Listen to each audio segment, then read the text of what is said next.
O que a gente mais faz hoje em dia é clicar. Pena que o destino da maioria desses cliques é esse, o desperdício.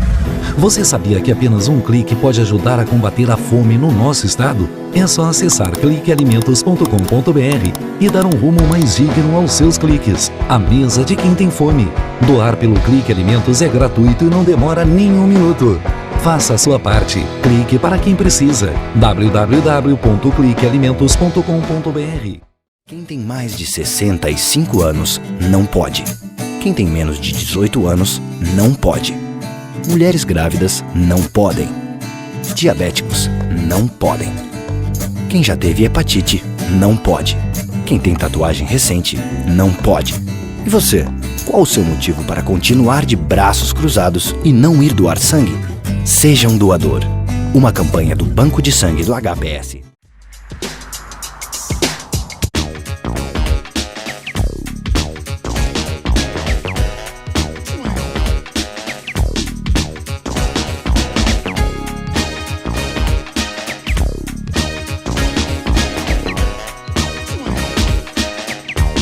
Estamos de volta com o programa Norte em Ação, agora no quadro Alô Doutor. Lembrando a você que queira encaminhar perguntas, nós vamos colocar para vocês as nossas baterias, e-mails e telefone para começar a interagir, enquanto estivermos aqui apresentando o quadro e conversando hoje com o Dr. Benomi Silberfarb, que vai participar conosco aí para trazer informações sobre questões de fobia. Um tema realmente muito recorrente, acontece muito no dia a dia e não temos ainda aquele foco especial que devemos ter, e a proposta do programa é justamente essa, né? O Dr. Benomi, que é diretor da Cognite Psicologia e Psiquiatria, também psicólogo clínico, especialista em psicoterapia cognitiva comportamental, especialista em hipnose clínica cognitiva, participando hoje conosco para falar sobre fobia, em especial essa campanha que está aí, Você Tem Medo de Animais? Nos chamou bastante atenção e ele está hoje aqui conosco para esclarecer esta questão. Tudo bom? Tudo bem, César?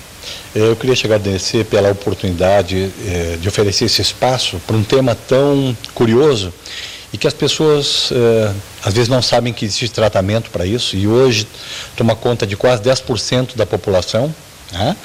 E a gente está iniciando essa campanha pioneira, inclusive nas pet shops aí de Porto Alegre, para as pessoas que têm especificamente medo de animais. E aí a gente generaliza cachorros, gatos, ratos, baratas.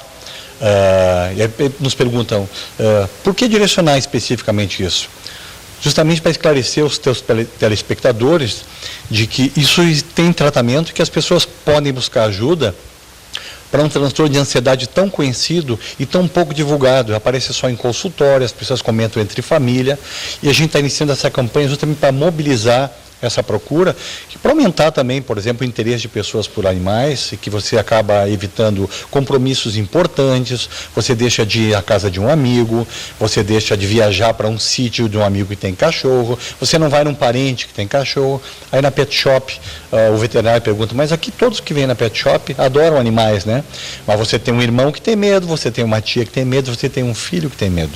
Isso é uma aprendizagem distorcida, em que hoje a abordagem que eu trabalho, que é a terapia cognitivo-comportamental, é a primeira escolha de tratamento para essa fobia e para outras fobias. Por exemplo, fobia social é diferente da fobia específica, porque a avaliação é diferente. Muito bem, então vamos ao nosso foco. Claro que é uma questão que realmente requer uma atenção especial. Eu gostaria que o senhor explicasse fundamentalmente o que é a fobia. Vamos colocar essas diferenças e por que esse hiperfoco. Há pouco falávamos, né, que as pessoas realmente acabam se pegando em pequenos detalhes, e a gente sabe que as características todas estão na questão psicológica da coisa, e eu gostaria, claro, que o senhor falasse sobre isso. Tá bem. É preciso entender primeiro de que a fobia é um transtorno de ansiedade. Então, na realidade, eu não tenho medo de um animal, eu tenho medo do que ele representa mentalmente para mim. Por exemplo, uma barata, que é um animal muito pequeno e que causa tanto medo, principalmente em mulheres. Hoje são 9 mulheres para um homem que tem medo de barata, né? e que na realidade você se assusta, sobe na cadeira, sobe na poltrona, sai correndo, e você vai ver que racionalmente a barata não oferece nenhum perigo, ela está com medo da gente, foge. Mas o que ela representa para a gente tem um tamanho, uma dimensão hipercatastrofizada. A fobia é um transtorno de ansiedade. Hoje, se você for conceitualizar a ansiedade é uma característica biológica do ser humano e que antecede situações de perigo real ou imaginário e que confere ao nosso corpo sintomas muito desagradáveis, como sudorese nas mãos, taquicardia, hiperventilação, respiração muito rápida, muitas dores abdominais, tonturas. Isso são sintomas da ansiedade. A ansiedade, na realidade, cumpre uma função adaptativa para o ser humano. Ela não é uma coisa ruim. Ela vem nos avisar de ameaças, de situações de perigo. No entanto, a situação patológica da ansiedade nos faz ter uma visão irracional do perigo, ou seja, o cachorro vai me engolir, a barata vai me morder, o avião vai cair. Por que eu falo em avião? Porque quando a gente fala em animais, a gente permeia várias fobias que têm a mesma fundamentação como um transtorno de ansiedade, como medo de avião, medo de dirigir automóveis, medo de água, medo de subir numa escada, medo de altura, medo de escuro. E aí nós vamos para várias fobias. Se a gente for falar sobre ansiedade com um paciente no consultório, ele vai perceber e diz para mim assim, pô, doutor, mas é isso que eu tenho? Uma coisa tão simples.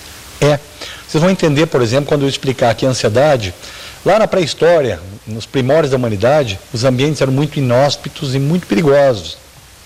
O ser humano, na realidade, tinha duas opções. Ele teria que caçar para alimentar a prole ou reproduzir para aumentar a variabilidade da espécie. Quando ele se defrontava com os animais muito grandes, naquela época os animais eram muito, muito grandes, ele tinha duas coisas para fazer, ou fugir ou enfrentar. Portanto, academicamente a gente aprende que a ansiedade nasceu de um processo de luta ou de fuga. Certamente nós vamos fugir, Mas para que isso aconteça, o nosso organismo aciona alguns mecanismos, dentre eles, acionando o sistema nervoso, para nos dizer, bom, vou avisar para esse organismo, vou avisar para esse cérebro que ele está em perigo, que ele tem que fugir. O que acontece?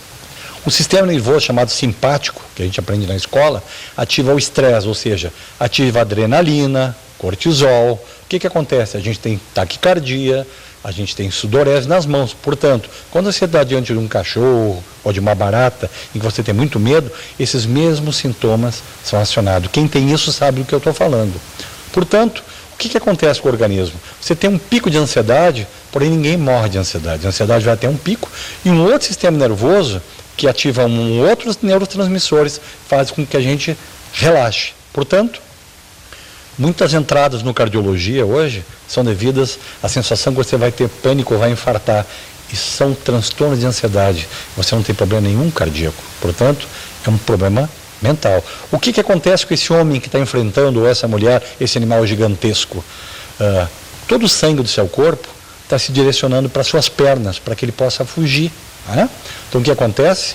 Você concentra todo o fluxo sanguíneo para você fugir. Então, nesse momento, quando você está correndo, por exemplo, para pegar um táxi ou um ônibus, o seu cérebro está lendo que você está fugindo, não está lendo que você está caminhando para buscar um táxi. Portanto, se você comeu e você corre, o que acontece com você? Você se enjoa. Aí por que o enjoo? Porque o sangue que deveria estar no estômago está nas suas pernas para fugir. Portanto, a ansiedade é um processo muito complexo, em que muitas pessoas têm grandes sofrimentos, e aí você pode estender isso para a ansiedade generalizada, para o transtorno obsessivo compulsivo, para o estresse pós-traumático, que você tem que diferenciar se você tem uma fobia ou você tem um estresse porque você passou por um trauma episódico com um animal, por exemplo.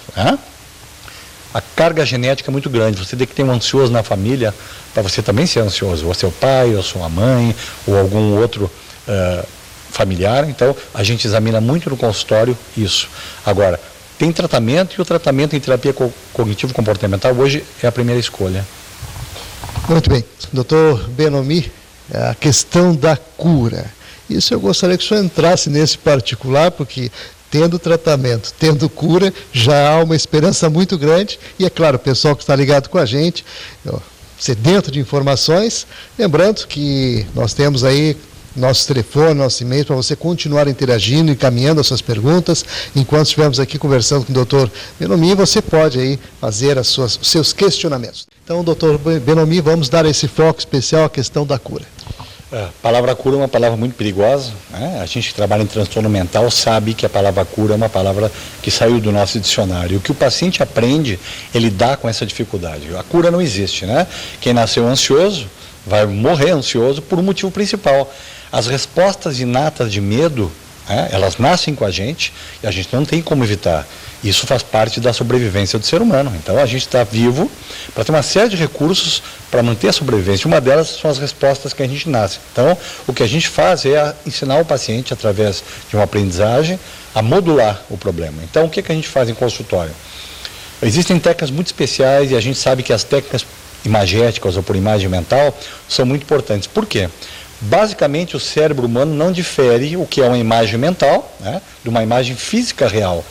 Tanto que você às vezes sonha ou tem pesadelos e acorda nervoso, com as mãos molhadas, com taquicardia. Aí pergunta, o sonho e o pesadelo são verdade ou é mentira? Mentira.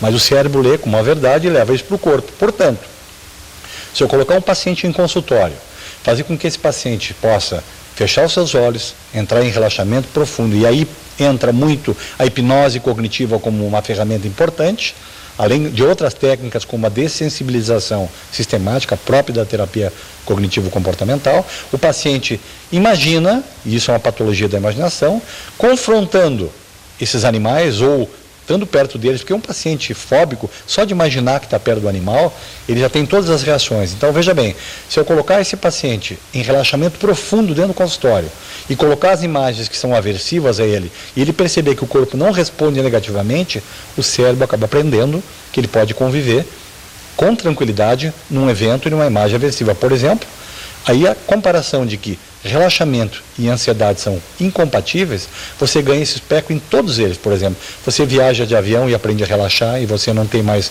a visão catastrófica de que vai cair o avião, que você vai passar mal, que você vai ter pânico. Por exemplo, no transtorno do pânico, nas crises, a mesma coisa, o paciente aprende a relaxar. Outro item importante chama-se modelagem.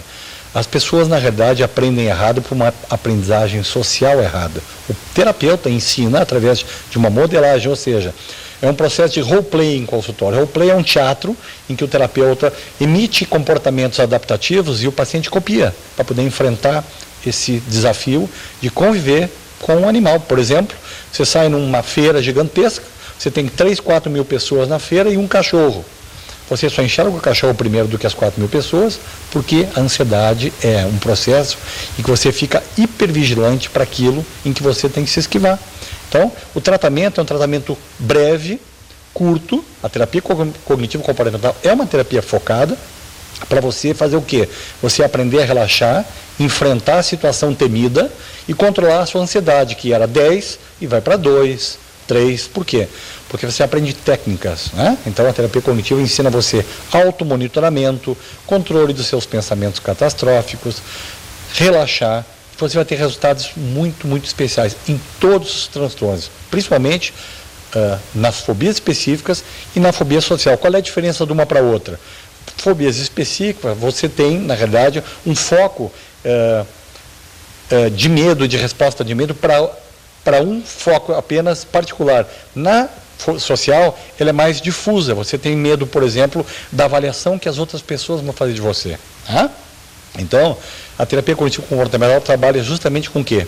Com o pensamento. Portanto, a forma como a gente comporta, como a gente se emociona, está diretamente ligada à forma como a gente avalia os eventos diários. Portanto, como pensamos. Se o paciente que está na clínica, fazendo tratamento, identificar os pensamentos distorcidos com relação aos animais, as crenças que estão por trás disso, nós podemos modificá-las, tornando-as adaptativas, para que ele possa lidar com o transtorno, mas cura é muito perigoso falar. É realmente bem lembrado da questão da cura, como o senhor disse aqui, já saiu do dicionário, do dicionário dos psiquiatras, no caso, a questão da cura, e que existe tratamento, que existe terapia. Então, existe esperança. Enquanto houver esse tipo de diagnóstico sendo monitorado, fica provável, né, a pessoa realmente se autodisciplinar e conseguir conviver com essas questões todas com maior tranquilidade, que é o objetivo, inclusive, do trabalho que o senhor vem desenvolvendo. Inclusive, quero parabenizar pela iniciativa pioneira aí de trazer essas questões das fobias. Em particular, nós fomos aqui motivados pela questão do medo com relação ao animal. O senhor falou nas questões já dos insetos, enfim, de tudo aquilo que tem esse vínculo direcionado. E é claro, nós queremos aproveitar agora, doutor Benomi, os minutos finais para suas considerações. Eu primeiro queria agradecer essa oportunidade ímpar, né, de colocar um psicólogo, poder falar sobre um problema que atinge boa parte da população e que às vezes os pacientes não sabem que isso tem tratamento, né, incomoda muito as famílias, uma mãe que dá um presente para um filhinho, né, e muito disso a aprendizagem também está dentro de casa, né, por questão de higiene, asepsia, quando se fala de gatos e de cachorros, né, cuidar para eventos traumáticos é importante também, e te dizer hoje que a Cognite Psicologia e Psiquiatria, a qual eu represento nesse momento, está iniciando campanhas muito fortes em relação à fobia, não só de animais, como nas agências de viagem com relação ao medo de avião, nos CFCs com medo de dirigir, e aí as fobias se estendem a todos os espectros das respostas automáticas de medo do ser humano. E te dizer que a gente está às ordens para quando quiseres falar de outros transtornos de ansiedade que mobilizam tanto a população mundial, a população brasileira, principalmente hoje os jovens com medo de apresentar trabalhos nas faculdades, profissionais nos seus ambientes, que também é um transtorno de ansiedade, o medo dessa exposição que cai na fobia social. Muito bem, realmente, né, bem colocado, e é claro que nós vamos aproveitar em outras oportunidades, dar focos especiais, ponto a ponto, que são questões que merecem, né, essa atenção maior, e com certeza através do quadro Alô Doutor faremos isso, e agradecemos inclusive pela sua participação, referendando e trazendo essas informações. Então, doutor Benomi Silberfarb, muito obrigado mais uma vez por estar conosco, e lembrando a você que queira obter mais informações, eu vou deixar aqui um telefone para contato, está aí no rodapé do vídeo, o 3209-0915.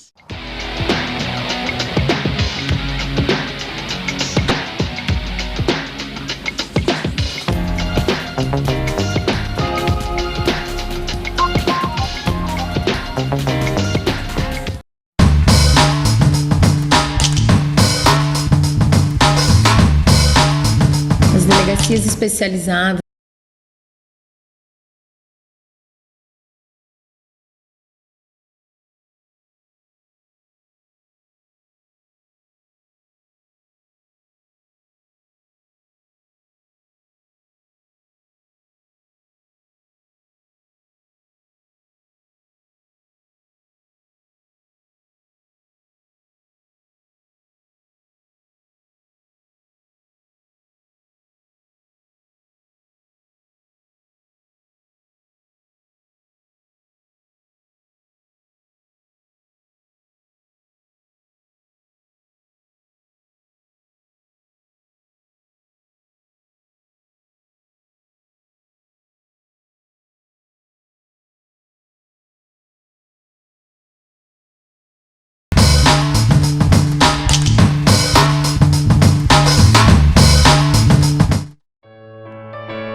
Meu nome é Janaína Lima, eu sou coordenadora voluntária da Associação Emanuel. É um lar que abriga pessoas de rua, abriga toda e qualquer pessoa que de ajuda necessitar. Nós temos dentro das unidades da Emanuel 600 moradores, do bebê com HIV ao idoso em estado vegetativo. Pessoas que foram totalmente rejeitadas pela sociedade e que a Associação Emanuel tem acolhido. Mas que para nós podermos continuar esse trabalho, nós precisamos da ajuda de vocês. Nós precisamos da sua doação. Nós temos o escritório central na CIS Brasil 1079, cujo telefone é 3341-2615. As portas do lar ficam abertas 24 horas para visitação, para que você possa conhecer o trabalho desenvolvido pelo Emanuel. E eu deixo aqui o meu apelo, uma solicitação. Dê uma chance ao seu coração, ajude a quem precisa. Um pequeno gesto seu fará grande diferença para todas as pessoas que acolhemos. Agora eu vou dar real para vocês. Esse negócio dos magrão e das minas ficar se chapando nos estádios é de antepenúltima categoria. Não empata a tua vida, velho. Droga no campo é bola nas costas, cara. O que adianta o teu time ganhar se fora do campo tu vai ficar com a vida empatada? Droga no estádio não rola. E não me faz te pegar nojo. Deixe para viajar na alegria do gol e não na ilusão da droga. Droga no estádio não rola.